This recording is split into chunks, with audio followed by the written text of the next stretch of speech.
नमस्कार, बहुत बहुत स्वागत है आप सभी का। मैं हूं प्रीति और आरएस टीवी विशेष पे आज हम आपको दिखाएंगे कि दिल्ली चुनाव को लेकर कैसा है पार्टियों का प्रचार अभियान और वो अपना रही हैं किस तरह के हाईटेक तरीके। और सबसे पहले बात आम आदमी पार्टी पर आई मुश्किलों की। आम आदमी पार्टी के राष्ट्रीय संयोजक अरविंद केजरीवाल का वोट के बदले नोट वाला विवादित बयान तूल पकड़ता जा रहा है। इसके बाद सभी दलों ने उन्हें आड़े हाथों लिया। कांग्रेस ने चुनाव आयोग से केजरीवाल की शिकायत की है तो बीजेपी ने इस बयान की निंदा की है।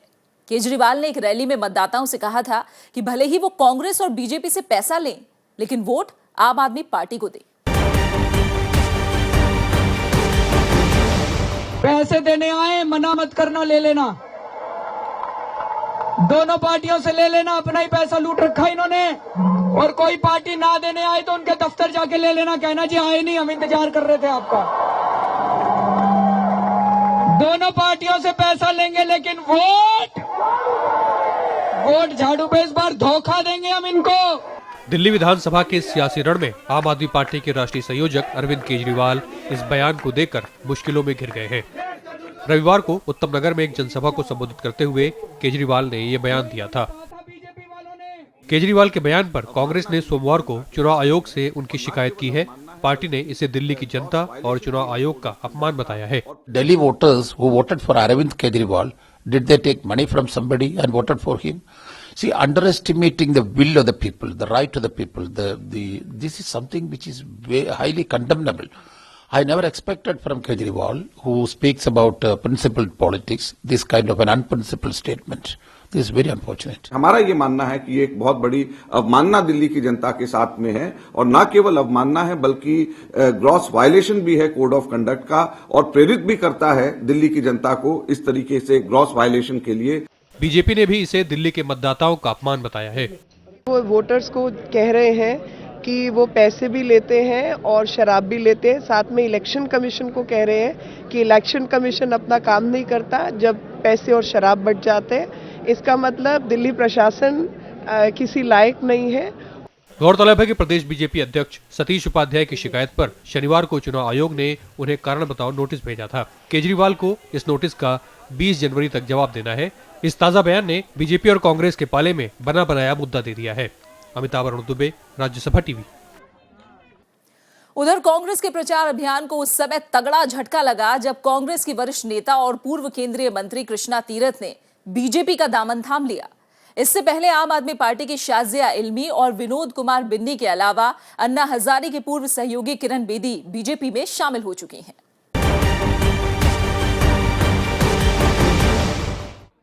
पूर्व केंद्रीय मंत्री और लंबे समय तक कांग्रेस पार्टी में सक्रिय रहीं कृष्णा तीरथ ने अब बीजेपी का हाथ थाम लिया है। इस मौके पर उन्होंने कहा कि जनता की सेवा करने की खातिर उन्होंने ये कदम उठाया है। तीरथ यहीं नहीं रुकी बल्कि उन्होंने कड़ा तेवर इख्तियार करते हुए कहा कि कांग्रेस का वो दिल्ली से सफाया करवाने में मदद करेंगी। जो पार्टीज देश में बनती हैं वो जन सेवा के लिए बनती है, देश की सेवा के लिए पार्टीज बनती है। कांग्रेस मुक्त भारत बनाएंगे, हम महिलाओं को, नौजवानों को आगे बढ़ाएंगे, हम दलितों को उनका अधिकार देंगे। तीरथ के आने से बीजेपी कैंप में उत्साह है और पार्टी का मानना है कि इससे दिल्ली के भीतर बीजेपी को मजबूती मिलेगी। उम्मीदवारों की सूची जारी करने से ठीक पहले बीजेपी खेमे में कई ऐसे चेहरे शामिल हुए जो कुछ समय पहले तक विरोधी नेताओं में शुमार थे। बीजेपी इसे अपने राजनीतिक मॉडल की जीत मान रही है। राजनीति में हमेशा ये होता है कि भाई लोग जब किसी से प्रभावित होते हैं तो आते हैं, तो जाहिर तौर के ऊपर ये लोग भी इसीलिए आए हैं कि वो कहीं ना कहीं बीजेपी के एजेंडे से प्रभावित हैं। मैं समझता हूँ कोई भी लोग जो आते हैं उनसे कुछ ना कुछ तो मजबूती मिलती है। वहीं कांग्रेस ने कृष्णा तीरथ के इस कदम पर उल्टे बीजेपी को घेरा है। कांग्रेस का कहना है कि बीजेपी के पास खुद के मजबूत उम्मीदवार नहीं हैं, लिहाजा दूसरी पार्टियों से आने वाले नेताओं के सहारे वो दिल्ली की नैया पार लगाना चाह रही है। Probably BJP may not have a proper candidate also there. BJP may not have, effective candidates in many constituencies. BJP कमजोर है, इसलिए उन्होंने इस जितना लोग रिजाइन करने के लोग को टिकट देता है।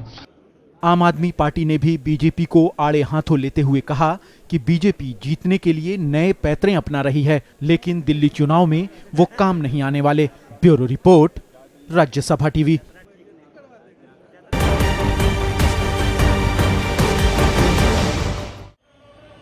पार्टी के औपचारिक ऐलान से पहले ही दिल्ली में बीजेपी के चुनाव प्रचार की कमान किरण बेदी ने संभाल ली। उन्होंने दिल्ली के रोहिणी इलाके में रोड शो से चुनाव प्रचार की शुरुआत की।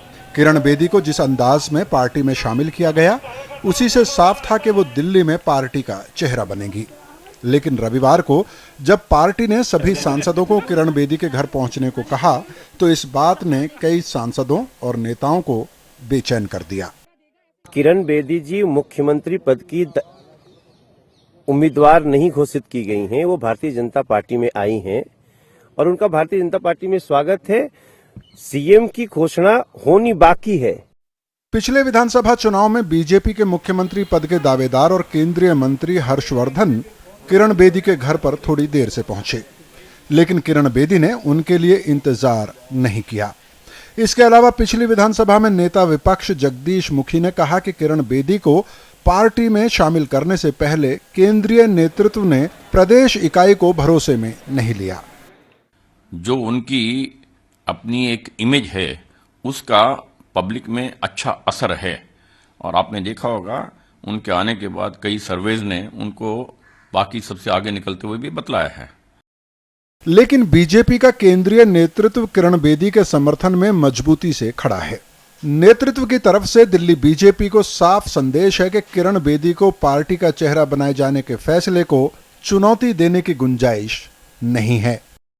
इतने समर्पण से काम कर रहे थे, इतने दिन से ये कर रहे थे, अचानक किरण बेदी आ गई। ये सब सवाल, ये ख्याल उनके हैं जो हमारी पार्टी को अच्छे से नहीं देखना चाहते हैं। बेशक पार्टी आलाकमान के सख्त रवैये के बाद किरण बेदी को लेकर असहज नेताओं ने अपने बयान बदले हैं, लेकिन पार्टी के ये नेता किरण बेदी के नेतृत्व में कितना मन लगाकर पार्टी का प्रचार करेंगे, ये सवाल रहेगा। श्याम सुंदर, राज्यसभा टीवी। समय कम बचा है और पार्टियों के पास काम ज्यादा। वो ज्यादा से ज्यादा वोटरों को लुभाने के लिए कोई कोर कसर नहीं छोड़ रही हैं। आम जनता से सीधे संवाद से लेकर वर्चुअल स्पेस पर सभी पार्टियां मतदाताओं को रिझाने का मौका नहीं छोड़ रही हैं। आइए देखते हैं चुनाव प्रचार की सभी पार्टियों की हाईटेक तैयारियों और रणनीति पर खास रिपोर्ट।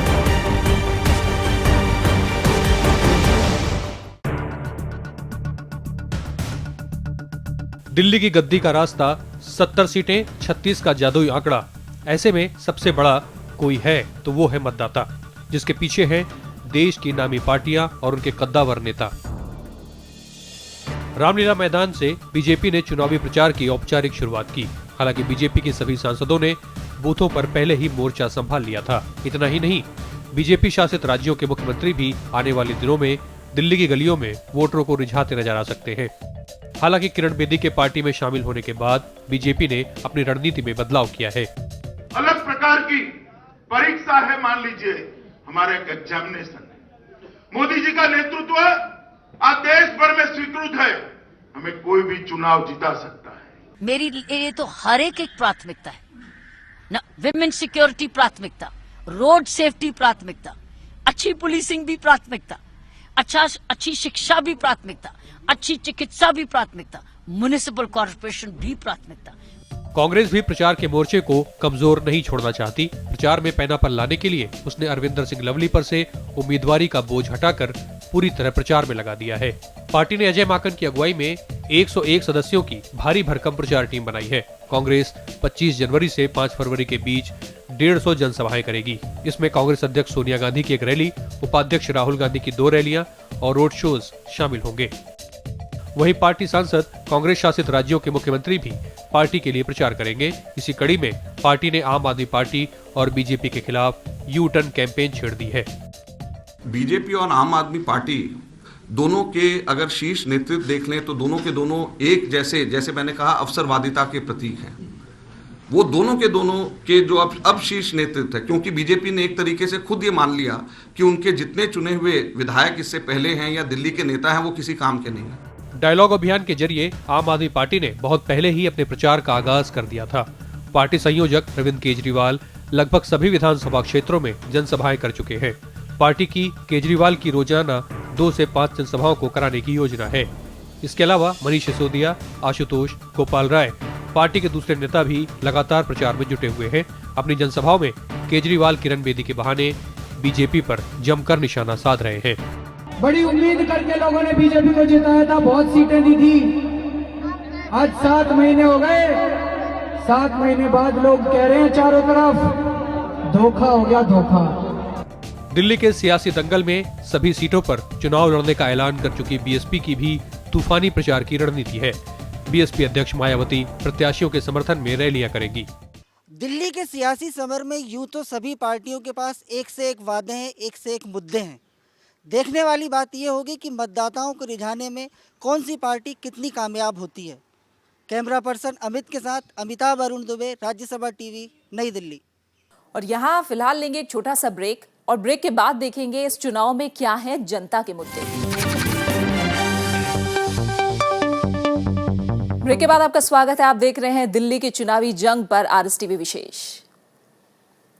चुनाव के दौरान आदर्श आचार संहिता लागू होने के बाद सियासी दलों और सरकार से अपेक्षा की जाती है कि वो चुनाव आयोग की गाइडलाइंस का पालन करें, लेकिन कई बार इसके उल्लंघन को लेकर नेताओं और राजनीतिक दलों को आयोग की सख्ती का शिकार होना पड़ा है।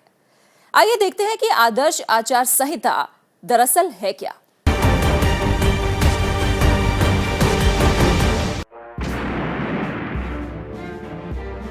आजादी के बाद से ही स्वतंत्र और निष्पक्ष चुनाव हमारे लोकतंत्र का आधार रहे हैं। निष्पक्ष चुनाव के लिए ये भी जरूरी है कि राजनीतिक दलों को जनता तक अपनी नीतियों और बात रखने का मौका मिले। आचार संहिता दरअसल यही सहूलियत देती है। आचार संहिता का मकसद राजनीतिक दलों को न सिर्फ बराबरी और निष्पक्षता का हक देना है, बल्कि चुनाव के दौरान सरकारी मशीनरी के दुरुपयोग को रोकना भी है। आचार संहिता राजनीतिक दलों की सहमति से ही अस्तित्व में आई। 1960 में तत्कालीन मुख्य चुनाव आयुक्त के सुंदरम के कार्यकाल में सबसे पहले केरल विधानसभा चुनाव के लिए आदर्श आचार संहिता में ये बताया गया कि दल क्या करें और क्या ना करें। इसके बाद 1967 में लोकसभा और विधानसभा चुनाव में भी आचार संहिता का सही ढंग से पालन किया गया। 1967 से आचार संहिता के विकास में कई कदम उठाए गए। 1968 में निर्वाचन आयोग ने राजनीतिक दलों के साथ बैठक कर उन्हें आचार संहिता वितरित की। 1971-72 में हुए चुनाव में आचार संहिता बांटी गई। 1974 के चुनाव में आयोग ने आचार संहिता जारी करते हुए जिला कलेक्टर के नेतृत्व में राजनीतिक दलों से मिलकर समितियां गठित करने का सुझाव दिया। 1977 के आम चुनाव में भी राजनीतिक दलों के बीच संहिता वितरित की गई। 1979 में CCSL शक्धर के कार्यकाल में निर्वाचन आयोग ने सत्तारूढ़ दल पर सरकारी मशीनरी के दुरुपयोग पर प्रतिबंध लगाने का प्रावधान किया। 1991 में मुख्य चुनाव आयुक्त TN सेशन के कार्यकाल में आचार संहिता को और मजबूत करते हुए इसका वर्तमान स्वरूप जारी किया गया। मौजूदा चुनाव आचार संहिता की बात की जाए तो इसमें अहम तौर पर निजी जीवन पर किसी हमले पर पाबंदी, सांप्रदायिक भावनाएं भड़काने वाली अपील पर पाबंदी, बैठकों में अनुशासन और शिष्टाचार, सत्तारूढ़ दल के लिए सरकारी मशीनरी और सुविधाओं के उपयोग पर पाबंदी, मंत्रियों और अधिकारियों की ओर से अनुदानों और नई योजनाओं की घोषणा पर प्रतिबंध शामिल है। इनके अलावा भी कई तरह के खर्चों और पाबंदियों को आचार संहिता के दायरे में रखा गया है। हालांकि आदर्श आचार संहिता विकास गतिविधियों में बाधक नहीं है। आचार संहिता के दौरान पहले से चल रही विकास गतिविधियों पर कोई पाबंदी नहीं होती। साथ ही आपदा जैसी कई आपात मामलों में राहत काम बहाल रखने या शुरू करने के लिए आयोग मंजूरी भी देता है। हाल ही में जम्मू कश्मीर में आई बाढ़ के बाद वहां के विधानसभा चुनाव में ये साबित हो चुका है। दीपक डोभाल, राज्यसभा टीवी। दिल्ली के चुनाव अभियान में इस बार ऐसे कई मुद्दे उभरे हैं जो मतदाताओं को झकझोर रहे हैं। दिलचस्प बात यह है कि सभी पार्टियां इन्हीं 2-3 मसलों को अपने प्रचार में उछाल रही हैं और ये मुद्दे भी पिछले चुनाव में आम आदमी पार्टी ने पैदा किए।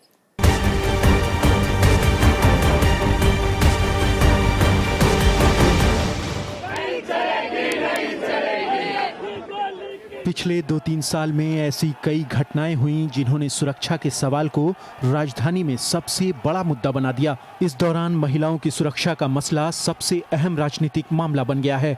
2014 में राज्य में 2000 से ज्यादा बलात्कार के मामले दर्ज हुए, जो 2013 के मुकाबले 30% से ज्यादा थे। अगर सरकार कुछ कर सकती है तो औरतों के लिए कुछ करे।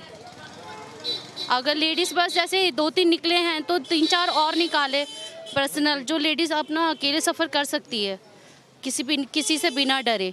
49 दिनों तक सरकार चलाने वाली आम आदमी पार्टी ने रोजाना 700 लीटर मुफ्त पानी की व्यवस्था की थी। बाद में ये योजना बंद हो गई, लेकिन पानी इसके बाद बड़ा राजनीतिक मुद्दा बन गया। हर राजनीतिक पार्टी अपने वादों की सूची में पानी को प्रमुखता से जगह दे रही है। दिल्ली के कई इलाकों में पानी की किल्लत है और कई मोहल्लों में लोगों में इस पर नाराजगी भी है। पिछले 2 साल में बिजली की कीमत में भी लोगों ने खूब उतार चढ़ाव देखे। बीच में बिजली पर सब्सिडी की व्यवस्था खत्म हो गई। फिलहाल फिर से केंद्र सरकार ने इसकी शुरुआत की है, लेकिन लोगों की तरफ से स्थिर और कम कीमत की मांग की जा रही है। बीजेपी, आम आदमी पार्टी और कांग्रेस तीनों बिजली कीमत में कटौती की बात कर रही हैं। जैसे पहले कह रहे थे बिजली का बिल कम होंगे, पानी वाटर सप्लाई फ्री होगी, कुछ होगा, बट ऐसा कुछ भी नहीं है और ज़्यादा से ज़्यादा महंगाई बढ़ती ही जा रही है, जिससे आम जनता को बहुत परेशानियां हो रही हैं।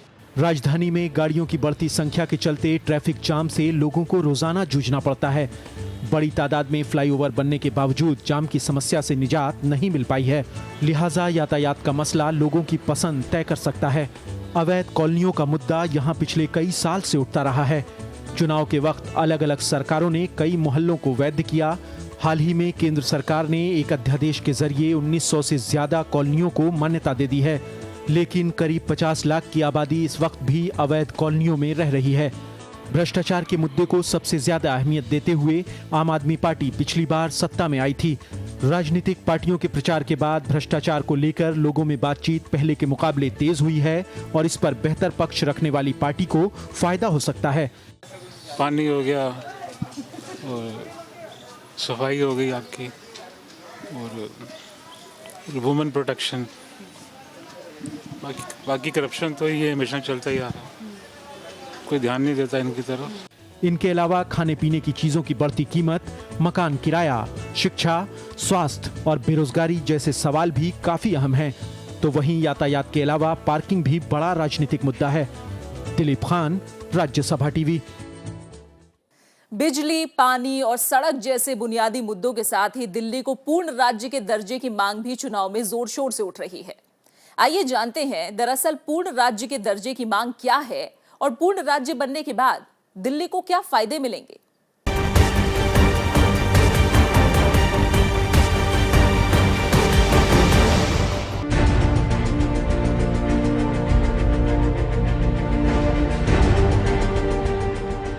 जनवरी 2014 दिल्ली में रेल भवन के सामने का ये नजारा दिल्ली के सियासी इतिहास में हमेशा के लिए दर्ज हो गया। तत्कालीन मुख्यमंत्री अरविंद केजरीवाल का ये धरना दिल्ली पुलिस के 3-4 कर्मचारियों पर कार्रवाई की मांग के साथ शुरू हुआ, लेकिन खत्म होते होते दिल्ली पुलिस पर अधिकार की लड़ाई पूर्ण राज्य की मांग में तब्दील हो गई। 69वें संविधान संशोधन विधेयक के जरिए दिसंबर 1991 में दिल्ली को राज्य का दर्जा दिया गया, लेकिन संविधान के 7वें अनुच्छेद की धारा 1, 2 और 18 के तहत राज्य सरकार को मिलने वाले प्रशासन, पुलिस और जमीन के अधिकार को केंद्र सरकार ने अपने पास ही रखा। तब से ही सियासी दल दिल्ली पर पूरे अधिकार के लिए मुद्दे को उठाते रहे हैं। देखिए, बीजेपी का स्टैंड स्पष्ट रहा है, परंतु उसमें दोगलापन रहा है। उन्होंने बार बार कहा है कि वो पूर्ण राज्य के दर्जे के सपोर्ट में है।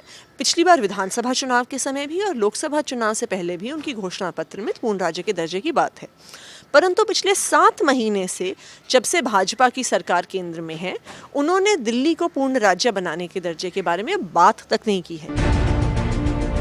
बीजेपी करीब हर विधानसभा चुनाव के दौरान घोषणा पत्र में दिल्ली को पूर्ण राज्य का दर्जा दिलाने की बात करती है, लेकिन इस बार केंद्र में आने के कई महीने बीतने के बाद भी सरकार ने इस दिशा में कोई ठोस कदम नहीं उठाया। बीजेपी अब बचाव की मुद्रा में है। हमारा घोषणा पत्र आएगा, उसके अंदर जो भी हमारी नीतियां हैं दिल्ली को लेकर के, उसका जवाब आपको घोषणा पत्र में मिलेगा। कांग्रेस ने भी विपक्ष में रहते हुए पूर्ण राज्य का दर्जा देने पर खूब राजनीति की, लेकिन सत्ता में आने के बावजूद कांग्रेस इस पर खास आगे नहीं बढ़ी। कांग्रेस फिर से दिल्ली की सत्ता से बाहर है और इस बार भी पार्टी के सुर बदले हुए हैं। Well, wait for our manifesto to come and we'll speak about it in our manifesto. And not only this, I would also like to point out that we are also preparing a list of promises earlier made by the BJP. लेकिन बड़ा सवाल ये है कि क्या पूर्ण राज्य का दर्जा महज चुनावी और सियासी मुद्दा है? क्या जनता का इस मुद्दे से कोई सरोकार है? दिल्ली की जनता इस पर मिली जुली राय का इजहार करती है। मौजूदा समय में सुरक्षा समेत कई मुद्दों पर दिल्ली के मुख्यमंत्री और केंद्र आमने सामने आ जाते हैं। इस वक्त दिल्ली के उपराज्यपाल जितने अधिकार सरकार को देता है, सरकार को उतने ही अधिकारों में काम करना पड़ता है। पूर्ण राज्य का दर्जा मिलने के बाद पुलिस और जमीन समेत कई मामले राज्य के अधीन आ सकते हैं, जिससे राज्य सरकार ज्यादा से ज्यादा अधिकारों के साथ काम कर सकेगी। स्मृति रस्तोगी, विपिन चौहान और विशाल दहिया के साथ दीपक डोभाल, राज्यसभा टीवी। दिल्ली विधानसभा चुनाव के सियासी रण पर सभी की निगाहें हैं। 70 सदस्यों वाली दिल्ली विधानसभा में इस बार दिलचस्प त्रिकोणीय मुकाबले के आसार हैं। आइए देखते हैं दिल्ली विधानसभा चुनावी इतिहास पर यह खास रिपोर्ट।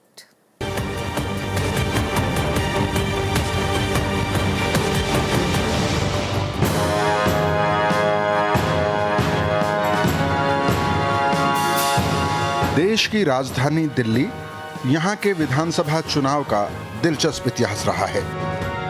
राज्य सरकार अधिनियम 1951 के तहत दिल्ली में 17 मार्च 1952 को पहली बार विधानसभा का गठन हुआ।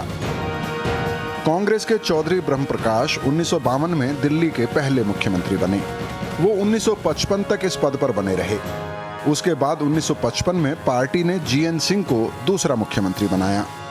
वो 1956 तक मुख्यमंत्री रहे, लेकिन 1 अक्टूबर 1956 को विधानसभा भंग कर दिल्ली को केंद्र शासित प्रदेश का दर्जा दे दिया गया। 1956 से 1993 के बीच दिल्ली में अरसे तक राष्ट्रपति शासन रहा। इस बीच सितंबर 1966 में विधानसभा की जगह मेट्रोपॉलिटन काउंसिल का गठन किया गया। 61 सदस्यों वाली इस काउंसिल में 56 निर्वाचित और 5 मनोनीत सदस्य होते थे। हालांकि इसके पास कानून बनाने का कोई अधिकार नहीं था। 1991 में 69वें संविधान संशोधन के तहत केंद्र शासित दिल्ली को औपचारिक तौर पर राष्ट्रीय राजधानी क्षेत्र की मान्यता मिली। विधानसभा और मंत्री परिषद से जुड़े संवैधानिक प्रावधान बनाए गए। इसके तहत दिल्ली को 70 सदस्यों वाली विधानसभा दी गई। राष्ट्रीय राजधानी क्षेत्र यानी एनसीटी बनने के बाद दिल्ली में 1993 में पहला विधानसभा चुनाव हुआ। 49 सीटों पर जीत के साथ बीजेपी ने पूर्ण बहुमत हासिल किया। कांग्रेस को 14, जनता दल को 4 और निर्दलियों को 3 सीटें मिली। मदन लाल खुराना दिल्ली के मुख्यमंत्री बने। 1996 में हवाला मामले में नाम आने के बाद उन्हें इस्तीफा देना पड़ा। 1996 में साहेब सिंह वर्मा को मुख्यमंत्री बनाया गया। विधानसभा का कार्यकाल 1998 तक था, लेकिन चुनाव से पहले बीजेपी ने एक बार फिर मुख्यमंत्री बदला। अक्टूबर 1998 में केंद्रीय मंत्रिपरिषद से इस्तीफा देकर सुषमा स्वराज दिल्ली की मुख्यमंत्री बनी। 1998 के चुनाव में 70 में से 52 सीटें जीतकर कांग्रेस ने भारी बहुमत हासिल किया। बीजेपी महज 15 सीटों पर सिमट गई। जनता दल को 1 सीट और 2 सीटें निर्दलियों के खाते में गईं। दूसरी महिला मुख्यमंत्री के रूप में शीला दीक्षित ने राज्य की कमान संभाली। 2003 के चुनाव में कांग्रेस ने 47 सीटें जीतकर दूसरी बार सत्ता हासिल की। बीजेपी को 20 सीटें ही मिली। शेष 3 सीटें अन्य के खाते में गईं। शीला दीक्षित दूसरी बार मुख्यमंत्री बनी। 2008 में 43 सीटें जीतकर कांग्रेस ने जीत की हैट्रिक लगाई। शीला दीक्षित एक बार फिर मुख्यमंत्री बनी। 2013 के विधानसभा चुनाव कांग्रेस के लिए बेहद खराब रहे। बहुमत नहीं होने की वजह से बीजेपी ने सरकार बनाने से इनकार कर दिया। कांग्रेस के समर्थन से आम आदमी पार्टी ने सरकार बनाई। अमिताभ अरुण दुबे, राज्यसभा टीवी।